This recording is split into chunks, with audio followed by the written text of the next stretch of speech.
Good afternoon, everyone. Today we're going to talk about social political action plans, and we're going to focus on gender and sex-based discrimination, and we're going to talk about the gender pay gap. So this is in comparison to the film Equal Means Equal. My name is Emily Hocker. I have also worked with Hayes, Montville, as well as Amelia Rosen to discuss this with you today. So first of all, sorry about that.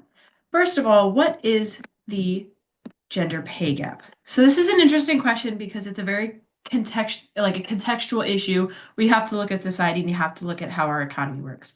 Um, the definition wise, it is the pay gap is a disparity in pay for the same position with the same education based on identities such as gender or race. So these issues are impact each other intersectionally, meaning that your gender and your race also play a part in how much you are paid as in comparison to your white male counterpart.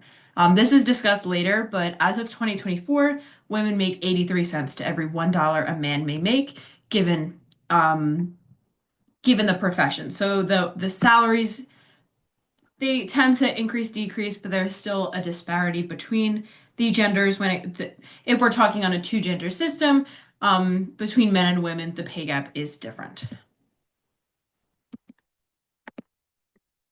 Moving forward, there are a couple key terms that I want everyone to keep in mind. So the gender dilemma is the application that women are experiencing discrimination in receiving top positions in corporate settings and or the workplace. So this gender dilemma is often contextualized with social work practice, general social work practice, considering that the field is often female identifying dominated. So what that means is that there are more identified female individuals in the profession, and therefore there are less men, however, male identified individuals. However, the positions of authority are often held by male identified individuals, which is an interesting juxtaposition considering that there are more female identified individuals within the profession, percentage wise. However, there are more men in positions of superiority. So that's where the gender dilemma, comes into play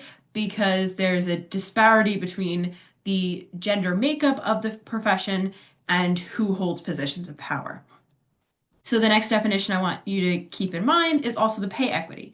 So individuals part of the movement are working towards closing the gap in workforces that discriminate based on gender. So that is working towards making sure that individuals are paid equally for the same job, requiring the same credentials, offering the same leadership skills.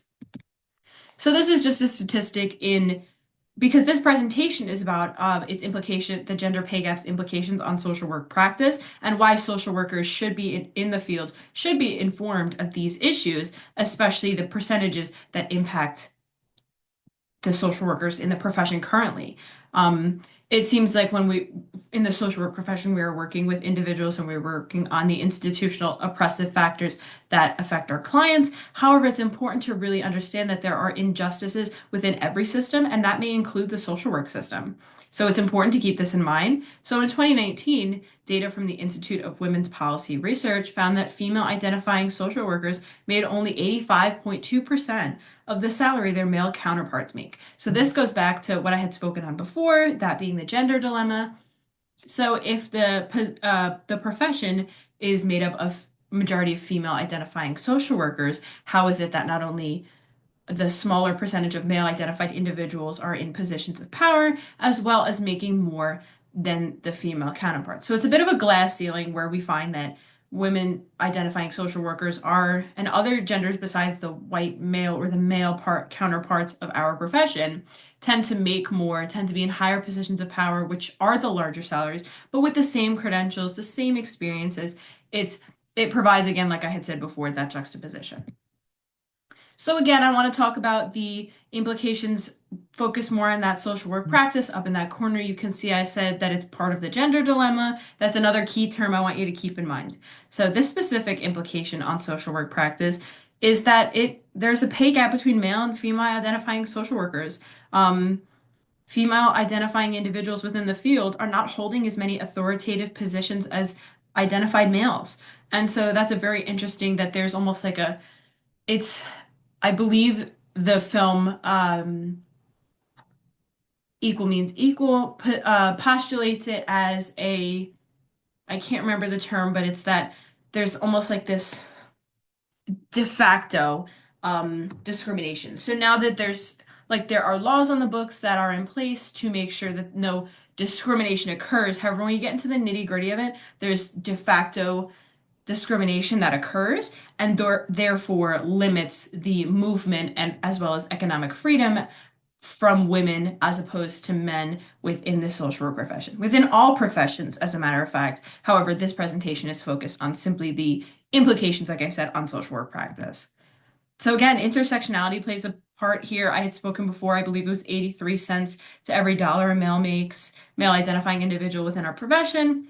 Intersectionality comes into play here because, for example, race. So a Hispanic woman makes 57 cents to every dollar, and Black women earn 64 cents to every dollar of the white male counterpart. So this is just one larger example of how women as a broad social identity are making less than men as a broad social identity. But when we get into intersectionality, so speaking on class or sexual or gender identity, things get a little more complicated where the severity of discrimination becomes wider. So that gap in pay becomes wider. So organizations for the cause include the National Association of Social Workers National Committee on Women's Issues, where a lot of my information for this research has come from, as well as the National Committee on Pay Equity.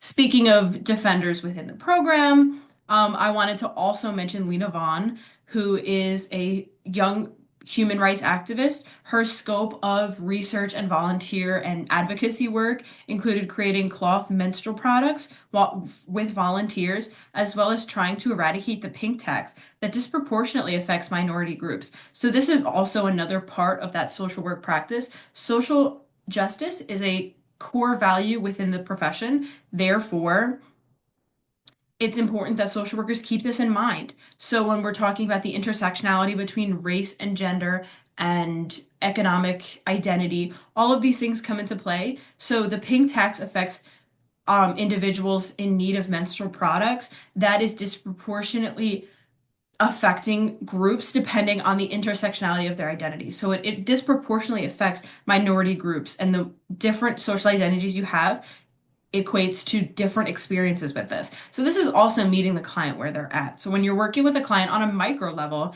you want to make sure that when you're working with these social issues as they come in terms of what you can provide for your client, keep in mind the impact of their social identities with the experiences that they're having. You know, it can be that an individual is making less money and isn't able to afford the menstrual products that they need for themselves or their family, and therefore the institutional system that is set up with the oppressive factors baked in has been causing this wider gap. So some relevant articles. So in terms of social work practice, the United Nations Declaration of Human Rights, as well as the NASW Code of Ethics, like I had touched on before, are two pillars of the profession. And in terms of social work practice, so Article 23 states that everyone without any discrimination has the right for equal pay for their work. So, so when it comes to clients that are experiencing economic instability because they're getting less than their male identified counterparts, this is something that social workers have to be attacking at the meso-macro level. We're working with clients at a micro level, but that does not mean that social justice isn't rooted deeply in the other practices that are involved. So like I had said before as well, the NASW Code of Ethics, let's talk on social justice. Social justice, like I had said before, is a very essential part of social work practice. So when you're working with a client and they're expressing concerns, I implore social workers to ask themselves, what are the institutional factors that perpetuate this type of oppression? Is the client experiencing institutional oppression? If so, how? How is institutional oppression imposing on them at the micro level? So that goes along with, I'm going to skip ahead to the competency aspect of it as well, because that reminds us that social work is also a educated profession. So we are in the constant state of re-educating ourselves, reacquainting ourselves with what is going on within our country, within the world, the broader scope of things. So social workers are reminded to continue to tap into the education process and continue to educate themselves on what's occurring within their community as well as broader society, and what can we be doing at all three levels, micro, meso, and macro. And so let's go back to the UDHR. Article 24 states that everyone has the right to rest and leisure, including reasonable limitation of working hours and periodic holidays with pay. So this means that individuals within in any profession should be entitled to the same leisure and reasonable limitation of working hours, regardless of gender or intersecting identities that impact pay. So if an individual is experiencing less breaks, lower pay, anything that keeps them here when they should be up here to meet their white male counterpart in terms of pay, that is something that social workers should be cognizant of and aware of as they move forward within their social justice and competency educational processes in order to eradicate some of these set issues. And again, one more time, I just really wanted to drive home why is this important in terms of generalist social work practices? So, social justice is an integral part of the social work profession. Therefore, these issues are especially present within our own profession. How, as social workers, can we be advocates for change for our own well-being? So, so when we work on issues and we're talking about issues in relevance to our clients, it's also important to understand how do these oppressive factors, how do they impact social workers? How do they impact you? And so that's an important part because there's a self-care aspect to that. So social workers cannot work with others unless they themselves are being taken care of and advocated for. So how can we advocate for ourselves, which in turn advocates for our clients? And finally, how can we educate others on the issue to incite change for other professions as well? And how can we keep that core competency of the code of ethics in our minds? So, of course, if there are any questions, comments, concerns, there's going to be an email in the bio that you can reach out to. I'm looking forward to see how this type of facilitation incites questions, concerns, comments, thoughts on how we can move forward, and all opinions should be heard on this issue. And here are some of the references I use, and I hope everyone had learned something today, and I hope you all have a great day.